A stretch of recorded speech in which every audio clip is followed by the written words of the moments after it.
Nation, interviews, in-depth weather, and more. It's Terry Henne and his Farm Show on 100.5 and 790 News Radio WSGW and online WSGW.com.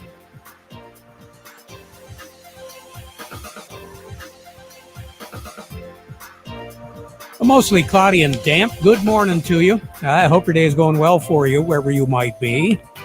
A little bit on the damp side out there, Jonathan Dent, here at Radio Center. We're looking at humidity levels still pretty close to 90%.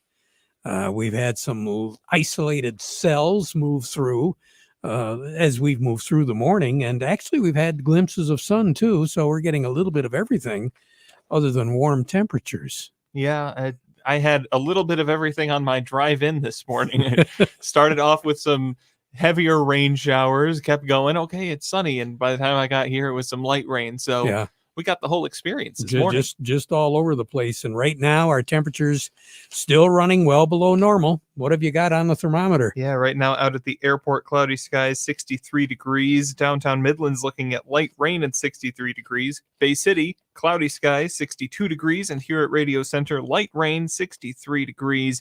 Slight northwest wind at 8 miles per hour right now. And yeah, you mentioned that humidity, 83% right now.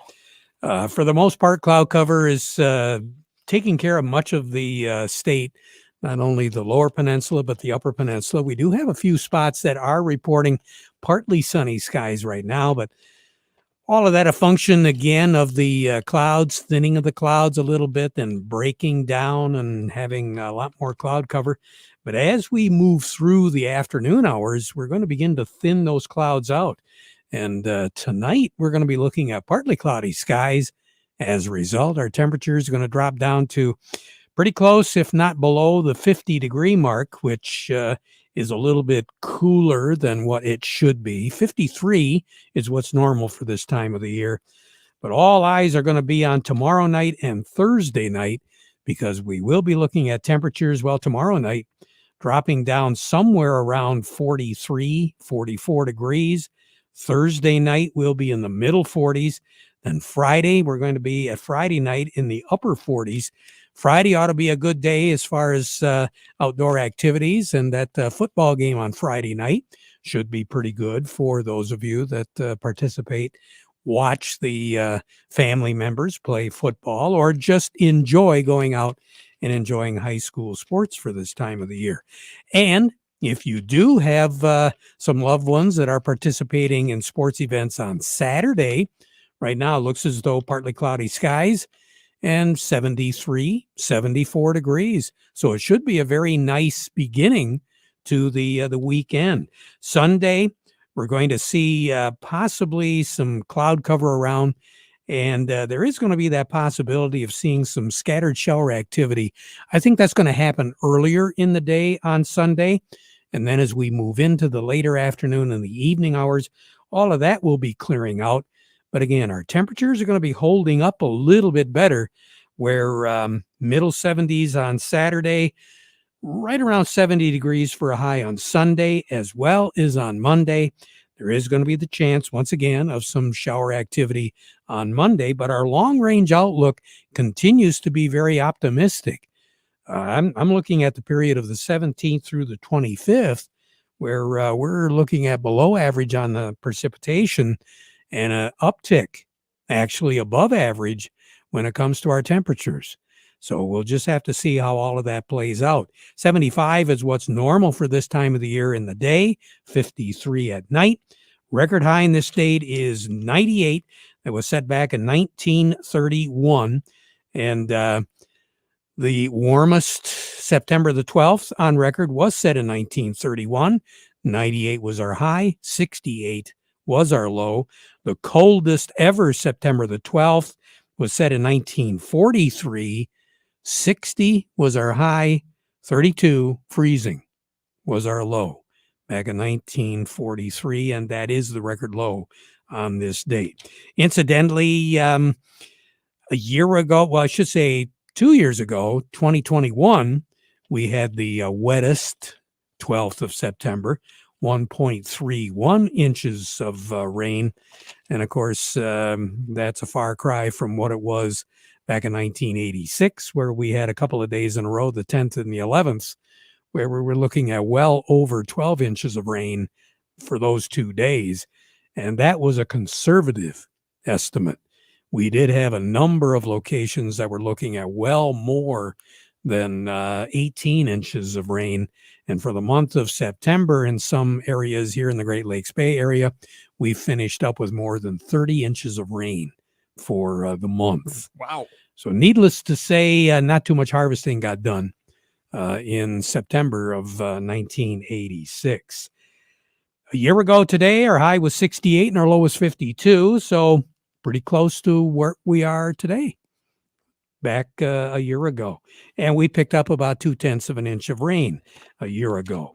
Some precipitation around the state and here in the Great Lakes Bay area over the last 24 hours.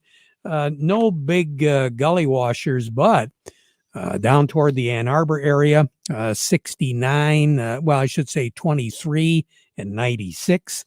About 1.25 inches of rain there. Ann Arbor was looking at a 1/2 inch. Detroit at Metro was reporting 1/4 inch. Pontiac, though, had just under 1 inch of rain. Out at the airport, just under 0.4 of an inch at MBS International Airport. Auburn picked up 0.3. Oil City over in Midland County had 0.3. Bad Axe looking at 1/3 of an inch. Fillion 0.3. Port Austin 0.2. Saginaw in and around the city area 0.4 of an inch. Tuscola County, Caro 3,500s. Cass City 3,200s. Vassar 0.3 of an inch. Back 40 in Richville right around 0.3 of an inch. You get over into Sanilac County a little bit more. Lexington had over 1 inch of rain. Owasso 0.3. Durand 1/4 of an inch. Genesee County, Goodrich 1/2 inch. Linden 4,500s. Lapeer had 4,300ths of an inch. Then you get over into Macomb County, just like we saw in Richmond. We're looking at Richmond at 1.35 inches of rain. As we said, Lexington had a little bit better than 1 inch. And then you get down into Washtenaw County, 1/3 of an inch, 0.4 of an inch, very common. And that follows pretty much all the way down through the southeastern part of the state. Now, northern Michigan, a little bit more. We're looking at Gaylord, about 1.4 inches of rain. Pellston had 2/3 of an inch. Traverse City, a little bit better than 1 inch. Hale, they're looking at a little bit better than 1 inch. Lupton had 1.2. The Mayo area, just under 0.9. Standish had just under 0.2 of an inch of rain. Traverse City looking at 1.3. West Branch, about 0.93 of an inch. So that kind of gives you an idea of who picked up overall the majority of the precipitation. It was in northern Michigan. Northern Michigan isn't getting much of anything right now out of what is happening. The low pressure system is going to be moving away. Very slow mover because there's a whole lot of stacked up energy to the east of us along the East Coast and obviously out in the Atlantic with the hurricane, which has been downgraded, but it's also looking like its pathway is inching a little bit further to the west. So they are quite concerned right now. Boston, Rhode Island, and obviously into the New England states. They figure that system could very easily move in there toward the tail end of the work week. So they're going to be looking at some stormy conditions over there. They've had plenty of rain so far and flooding and all that stuff up and down the East Coast, especially mid-Atlantic and the New England states. And all that activity is going to continue for the next several days out there. More on the weather as we go through the broadcast. Standing by, who have we got today? Well, we'll be heading over to talk with Rick Hollister from the Andersons, and then we'll check in with Doug Klein from Oppenheimer. All of that's ahead, but first, the weather report today brought to you by the folks at Nutrien Ag Solutions. Nutrien Ag Solutions has the local expertise to recommend the corn, soybean, and other seed products that are the best fit for your field. Plus, unparalleled agronomic support with products and services to unlock yield potential and improve crop performance from planting to harvest. Ask about our financing options to help you get more from every acre and lead the field. Visit your local Nutrient Ag Solutions branch or go to nutrientagsolutions.com. Say, do you want to unlock the secret to higher yields? If you're applying dry fertilizer, the key to better yield potential is Titan XC. Titan XC is a fertilizer biocatalyst that unlocks and releases the bound up nutrients in granular fertilizer, promoting better root uptake and plant growth. Drive performance this season and beyond. Release more nutrition. Expect better results with Titan XC. For more information, visit lpi.ag/unlock or contact your Nutrient Ag Solutions crop consultant today. Farm Service brought to you today by the folks at Weiss Equipment in Frankenmuth. It's all about those farm-all tractors, and they've got them. The reason why they've got as many as what they do is because there's so many different jobs that a farm-all tractor can do. And with a horsepower range of 35 to 140, there's a real good chance that that farm-all tractor will take care of whatever you need to have done in your operation, whether it's farming or orchards or whatever. Farm-all tractor can do it. They carry a wide range of the Case IH Farm-all Series tractors, anywhere from the Value Pack Farm-all Compact A Series to the Deluxe Compact Farm-all C and C Series with cabs. Needless to say, the tractor does it all, so no matter what you're doing, Can Do comes in red, and it's called Farm-all. Find out how it can fit your operation today by going to Weiss Equipment in Frankenmuth, doing it right longer. We say good morning to Rick Hollister at the Andersons. And Rick, that crop progress report came out. Interesting results again today, huh? Yeah, interesting. The markets are lower across the board. Right on the heels of it, we get our monthly supply and demand report today from the USDA. It's our September update. And now we're expecting the USDA to come in at around 173 on the corn yield estimates, and trade's expecting the bean yields to be 50.2 on an average. That'll leave us just a little over 200 million ending stocks a year from now. So it's kind of a long-term guess, but that's what we're focused on. How's this new crop looking, and how are we winding down the season? And as we think about heading into harvest here, corn at over 2 billion still on the average trade guess for ending stocks a year from now, which is plenty of corn left over, and the demand hasn't perked up yet. But we are hearing, the Chinese ag ministry did lower their corn yield estimates for their crop just a little bit. We know they've had some flooding there, 2 big rounds of flooding actually in their main corn growing area in China this year. Typically that means that the crops that weren't flooded out, have plenty of rain to work with, but they are lowering their yield estimates for their corn crop as well. So it'll be interesting to see what the USDA does, if they change anything at all in this report here in September. And then we look forward to our quarterly grain stocks report at the end of September. So once we get past this report, lately, beans had seen speculators selling soybeans and buying corn futures. That spread between the two had gotten quite wide since beans had rallied $1.30 in August, and now we've given back about 50 cents of that. Corn's just been stuck in a 30-cent range here for the last month, just waffling sideways, and we're right smack in the middle of it right now going into today's report. So not much news for corn to take us out of here at the moment. We'll see if the USDA report today does anything for the markets. Yeah, that ought to be pretty interesting. So right now, what do you have on the board? At Hemlock for September delivery corn yet, old crop at 488, new crop corn at 408. So still showing an 80-cent premium if anybody has old crop corn left there. Old crop soybeans at 1323, new crop beans at 1283, red wheat at 465, white wheat at 619. You have a great day, Rick. You as well, Terry. Thanks. Take care. Rick Hollister over at the Andersons. Coming up next, we've got Doug Klein. Yes, indeed. Doug Klein from Oppenheimer. Good morning, sir. How you doing? Hey, we're doing good. How you doing, Doug? Wonderful. Okay. Why don't I believe you? Oh, Oh, God. Well, there's no buyers in the commodity market or the grain market, I can tell you that. So that's getting pretty dangerous, falling knife sort of stuff. Got an impeachment pending in Washington. That's interesting. Natural gas goes up 6% on that news alone. So scratch your head on that one. Really? Yeah. Raytheon is down to a new low. The Biden's war in the Ukraine might just settle now that if he's thrown out, he can't send more billions of dollars over there anymore if that settles out. That's kind of interesting. Putin says that Trump's prosecution just shows how corrupt American politics are. So that's interesting coming from a guy like that. Takes one to know one? Is that what you're telling me? Yeah, right. Yeah. Holy Mackinac.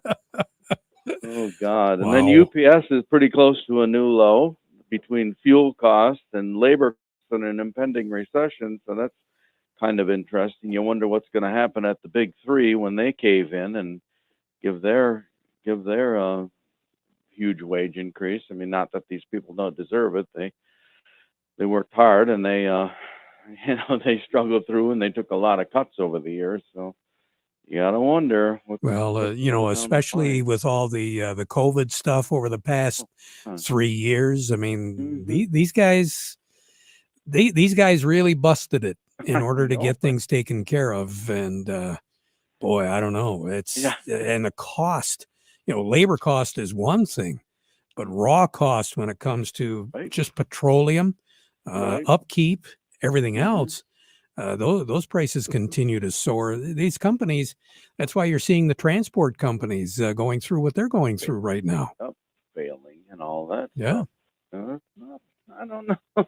I wonder if that visit by the North Korean over into Russia is that was cute. Yeah.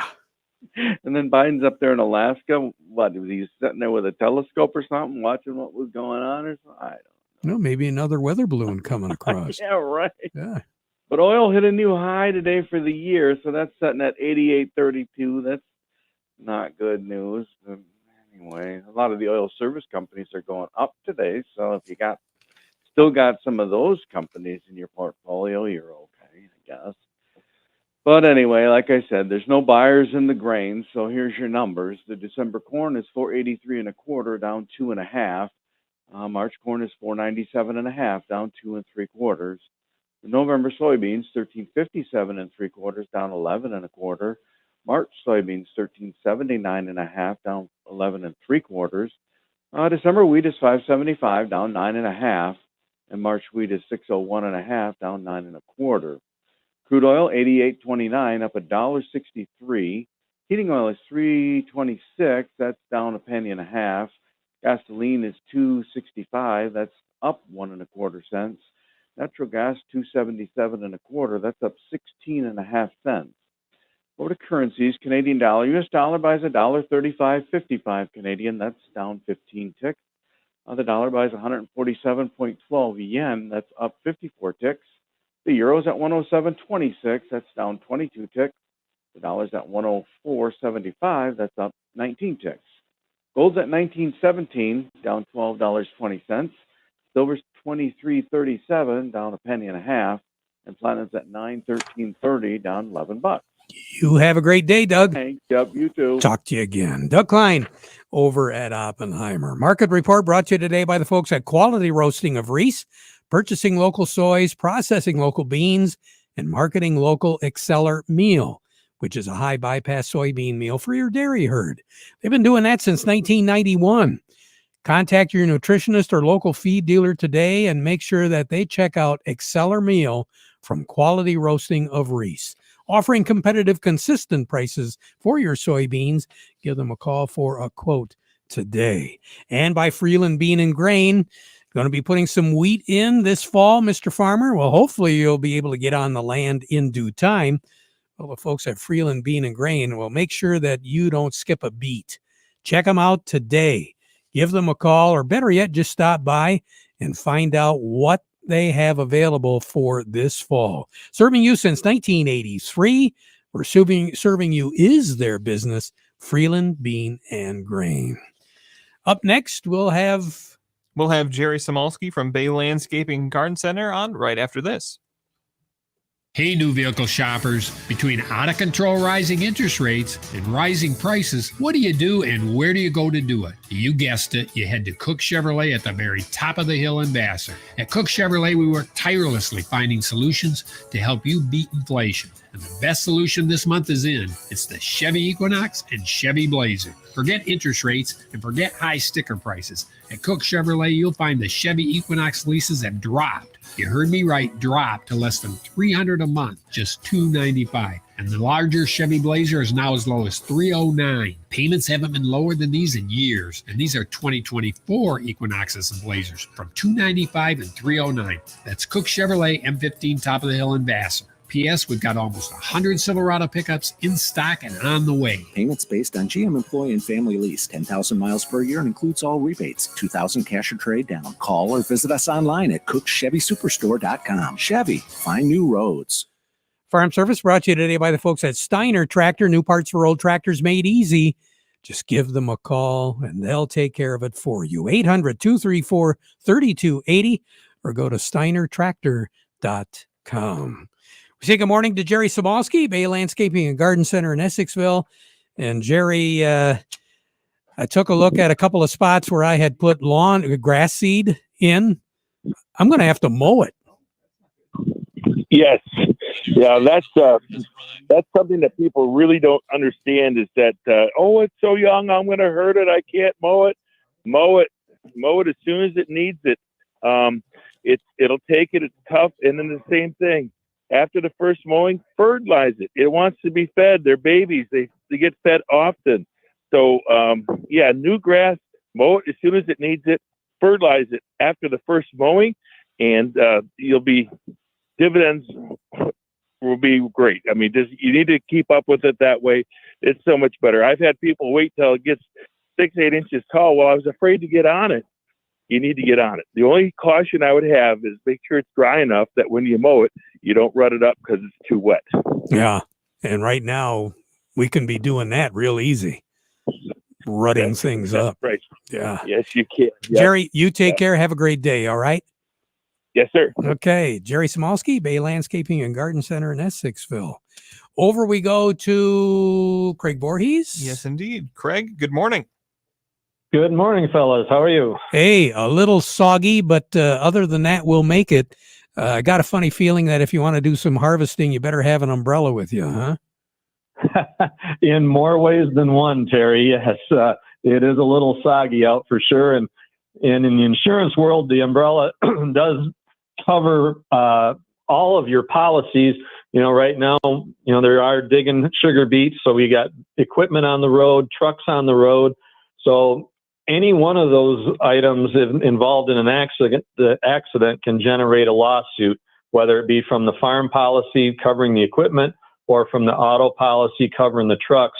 Your umbrella sits over both of those and gives you extra lawsuit protection. So if you haven't had that conversation about one, please do so, because they're really asset protection. And that's what we're really want to make sure you don't have to get rid of a piece of ground for a frivolous lawsuit. Hey, there you go. Good advice. Craig, you take care. We'll talk to you in a couple of days.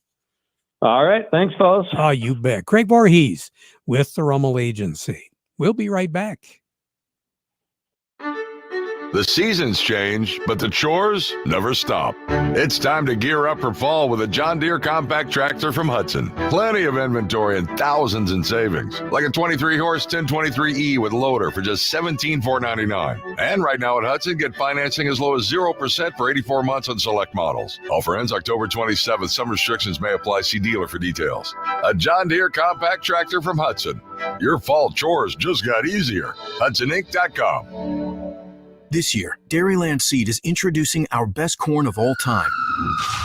Again, that sound you just heard? That's the sound of a full lineup of top-performing hybrids bringing the yield like never before. It's the sound of even stronger traits bred specifically to boost corn bushels per acre in your soil. And it's the sound of workhorse corn seed proven to outperform yet again in independent head-to-head trials. See the latest corn performance data at showmethecornyield.com. That's showmethecornyield.com. Kind of mixed trading going on in New York right now, Jonathan. The Dow is finishing up about 57 here as we speak. That would make it 34,720. The NASDAQ is down 84. That's currently at 38,330. And the S&P is down 13. That would make it 44.74. So another interesting day in New York when it comes to the markets. Crop progress, we talked a little bit about that. We'll touch base a little bit more on that in just a moment. All righty? All right. Now over to Christine, reporting live with the weather. Well, Ted, yesterday's sunshine is now a torrential downpour. And with so many farmers harvesting, this really is a disaster. Except for Bob here. Hello. Bob, you use Sharpen herbicide from BASF as a harvest aid. Yep. With premium desiccation and control over late season weeds, it's harvest time when you say it is. Sharpen herbicide works. Always read and follow label directions. When you go to the grocery store, Jonathan, you see those taffy apples with all of the peanuts in the kernel? Yeah, they're doing those right now. As a matter of fact, apple harvest in the state of Michigan is one of the better years that we've had so far, according to the latest crop progress report. They say red color development was limited, but temperatures cooling down. Color will improve.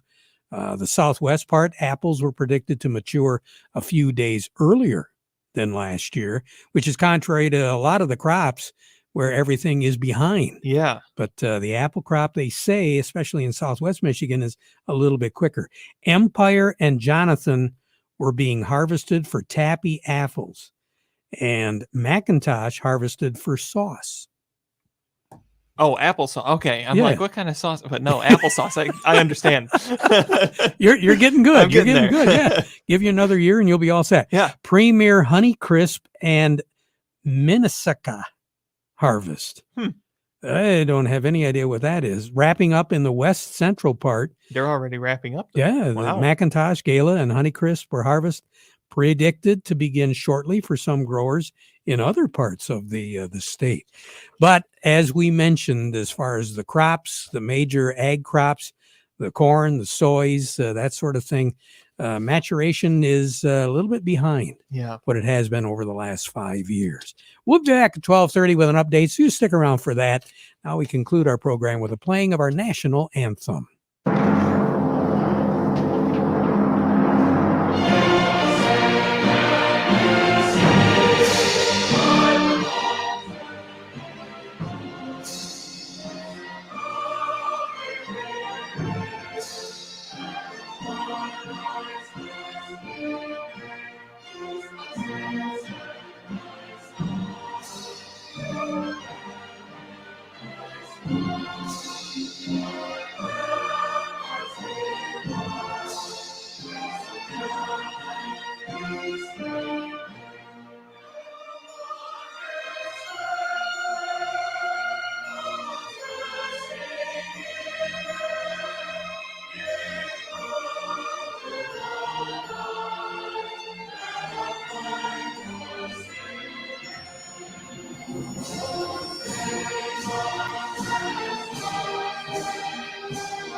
From the Premier Kitchen and Bath Gallery Studios, WSGW, Saginaw, Bay City, Midland, WSGW FM, Carlton. This is CBS News on the Hour, presented by Indeed.com. I'm Deborah Rodriguez. The request is in. I am directing our House committee to open a formal impeachment inquiry into President Joe Biden. House Speaker Kevin McCarthy made the announcement about a half an hour ago. Through our investigations, we have found that President Biden did lie to the American people about his own knowledge of his family's foreign business dealings. McCarthy says the inquiry will center on whether the president benefited from his son Hunter's work and possible abuse of power, obstruction, or corruption. The White House has denied it. Democrats call GOP efforts an attempt at political payback. Police say a convicted murderer who escaped from prison in Pennsylvania almost 2 weeks ago is now armed, very dangerous, and getting more desperate. Lieutenant Colonel George Bivens says Danilo Cavalcante stole a .22 caliber rifle from someone's garage in suburban Philadelphia. I think he was probably looking for a place to hide, ran for that garage, saw the firearm, grabbed that, encountered the homeowner, and fled with the firearm. He says at least 500 officers are searching or guarding an 8 to 10 square mile area northwest of Philly. Roads are closed, so are schools.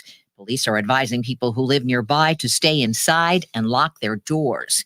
The death toll in Friday's earthquake in Morocco has risen to more than 2,800 people, and the search for survivors continues in remote mountain villages. Correspondent Chris Livesay is in the Atlas Mountains. Time is ticking, but rescuers are digging in the dirt, rescuers and children, and holding back the sand in the hourglass. I heard my sister screaming, "Brother, brother, save us." I rescued her and her son and her husband, says Mohammed Uchin. We used our bare hands because we didn't have tools.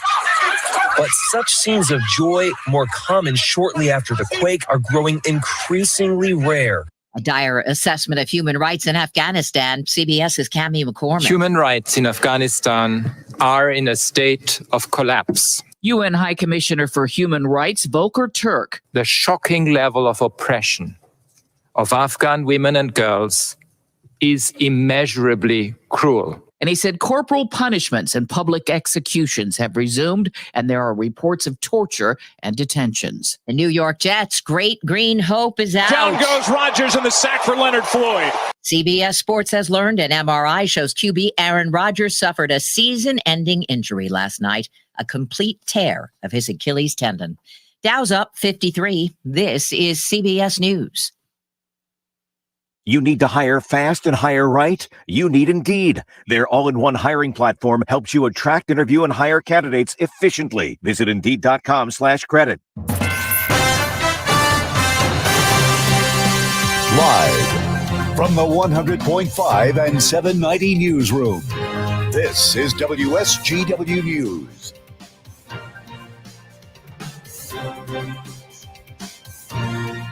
Cloudy skies, scattered rain, and 64 degrees at 12:03. Good afternoon. I'm Mike Percha. Kochville and Saginaw townships are currently experiencing a power outage. Consumers Energy reports nearly 200 customers without power, stretching from Kochville Road to McCarty Road, north and south, and then east and west from the Fashion Square Mall to I-675. A couple of traffic lights are out in the area. If you come to a traffic light that isn't working, remember to treat it as a four-way stop. A woman accused of making a threat against Birch Run High School has accepted a plea deal. 47-year-old Megan Furden is accused of making the threat during a phone call to the school vice principal last October. She was arrested the evening of the call. On September 7th this year, Furden pleaded no contest to making an intentional threat against the school, employee, or student, which is a misdemeanor. Prosecutors agreed to drop a felony charge of making a false report or threat of terrorism, which carries a sentence of up to 20 years in prison.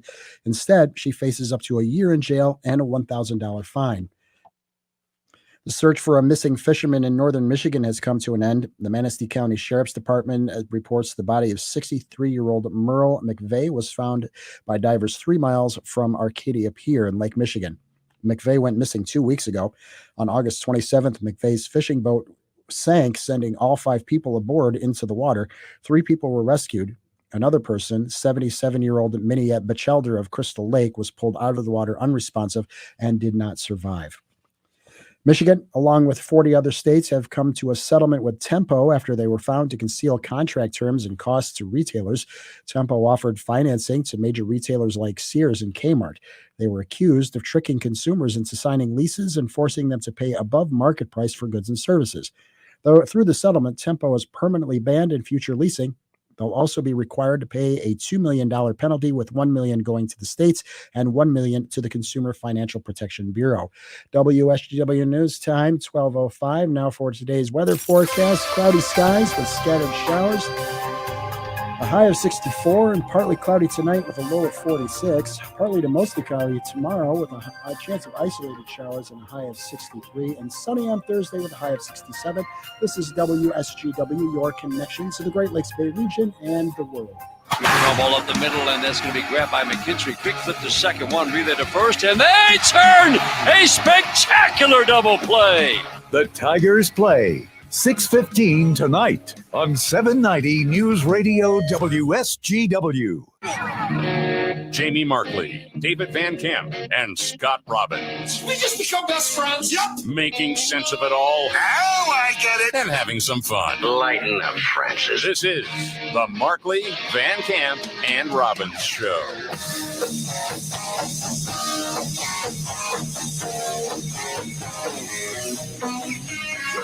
All right, let's do it.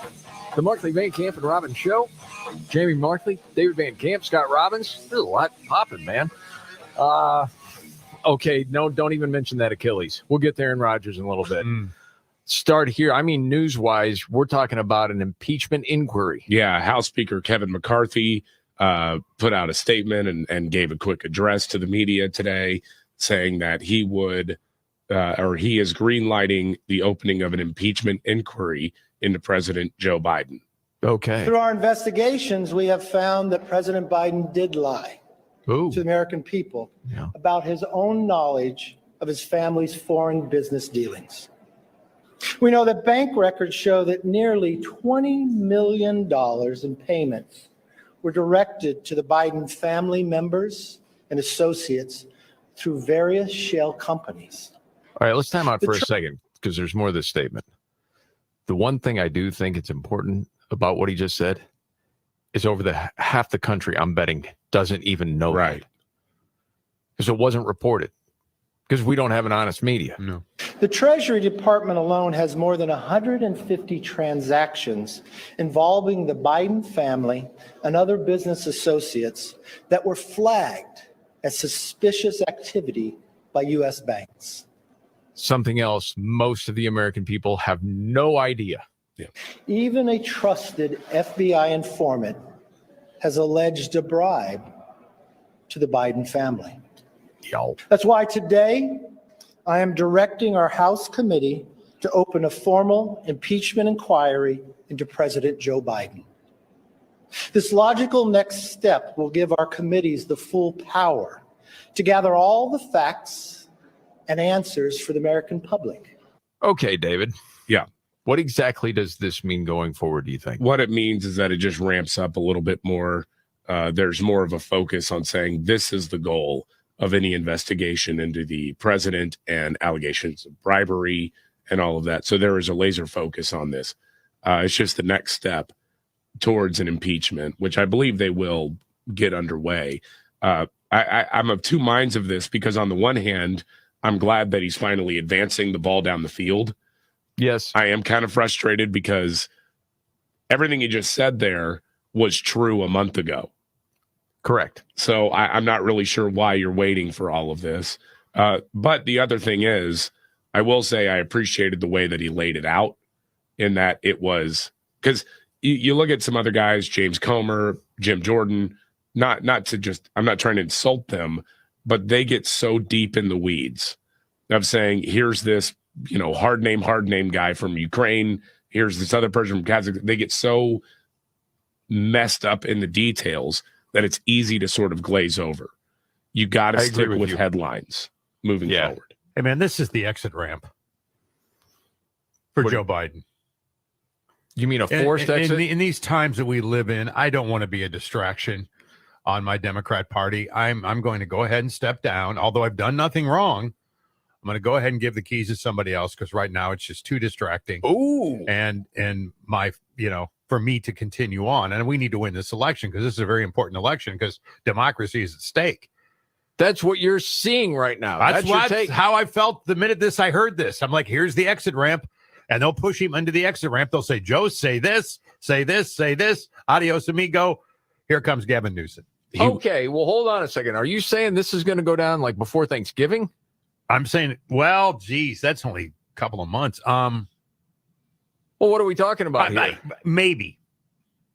Maybe. You're coming in with a strong take. Before the now first, you're weaseling. let me just say, before the first of the year. Really? Yeah, as this continues to roll and mount and these allegations get louder and louder, Joe Biden doesn't want to be a distraction because this is a very important election. Democracy is teetering on the edge. Unfortunately for me at this point in time, I don't want to ever chance losing the election. So I'm going to go ahead and throw the keys to Gavin. Okay, I'm going to go party ahead. will. You know, we keep track of this stuff. I'm going to throw a $5 out there and say that's not going to happen by the end of the year. Do you want it? Yeah, I'll take it. Okay. I'll take it. That just adds on. Okay. Put that. There's already a bet between really you two guys, and it's like November 23rd or something like that. Yeah, That he'd still be president. Yeah. But yes, we have this inquiry, but there's another question with Biden. It's getting worse in a hurry as far as his cognitive ability. Yeah, it is. And I mean, this is just an outright lie. Yeah, it is. During his speech recognizing the anniversary of the September 11th terror attacks, he did it in Anchorage. And this is an outrageous lie. Roll it. Some have said yesterday and today. Wait a second. Yeah, that's cut 2. That's cut 2. We need cut 1. Cut 1 from yesterday in Anchorage. Yes, thank you. Each of those precious lives stolen too soon when evil attacked. Ground Zero in New York. And I remember standing there the next day and looking at the building. I felt like I was looking through the gates of hell. It looked so devastating because from where you could stand. He almost lose his Corvette and cat. Oh, geez. Yeah, I mean, he was not there the next day. No, he wasn't. The New York Times covered for him by saying that Biden reminisced of his visit to Ground Zero after the attacks. That's not what he said. It wasn't the next day. He said the next day was at Ground Zero. No. He does this all the time. Yeah, September 12th, 2001, he was in D.C. And in fact, they were in the Senate putting together a resolution condemning the terror attacks. And here's a bit of his speech on the Senate floor, where he's warning about letting the attacks fundamentally change the nature of individual liberty in the United States. Some have said yesterday and today that all has changed. All has changed for America. I know what they mean by that, and I respect their view, but I pray that is not true. I pray that is not true. I pray my junior colleague from Virginia is correct when he says the one thing we cannot allow to change. He sounds like a different guy. Yeah. Are the values upon which this country is built. For if that were to occur, then they would be able to declare victory. You know, Joe Biden has struggled with a lifelong stutter. Right. Sounded pretty good there. Yep. Something, isn't it? Not just how he said it, because he sounds like a different guy, what he said. Because you look at where we're at now, and he'd be right. They won. Because individual liberties have gone, vanished in a lot of instances. Think about freedom of speech right now. Oh, gosh. Think about the Second Amendment in New Mexico. Yeah. Yeah. Holy cow. That is stunning. It still is. But man, oh man, back to Biden. So we'll see what happens with this inquiry and everything else. I mean, I think all three of us don't think he's going to make it as far as being the nominee for 24. It's a matter of time. But we'll see what the reaction is. Because, I mean, they have to cover it, right? As far as legacy media. But will they actually? And this is what I'm really curious to find out. When you're watching whoever it is tonight on legacy media, are they going to mention what Kevin McCarthy mentioned there? How much proof they already have? Because so many people, again, in America don't know. We'll see. Well, they'll open it with Republicans pounce. Something like that. Yeah. You know, or this is just now they're trying to go after Biden because they feel like the Democrats have gone after Trump. Right. It's not fair. Might be some BS like that. We'll see. Speaking of the New Mexico governor, This is kind of nuts, man. Yeah, the governor of New Mexico, Michelle Grisham, has banned the carrying of handguns, including for those who have licenses in Albuquerque. Now, it's interesting how you have far left Democrats even going after her, saying, no, this is blatantly illegal.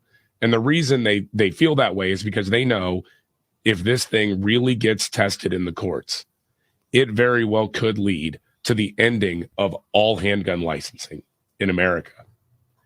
They don't want to force that issue. They like handgun licensing. They want as much state control over your Second Amendment rights as possible. And this is the quickest way of getting all of it invalidated. So they're panicked about it.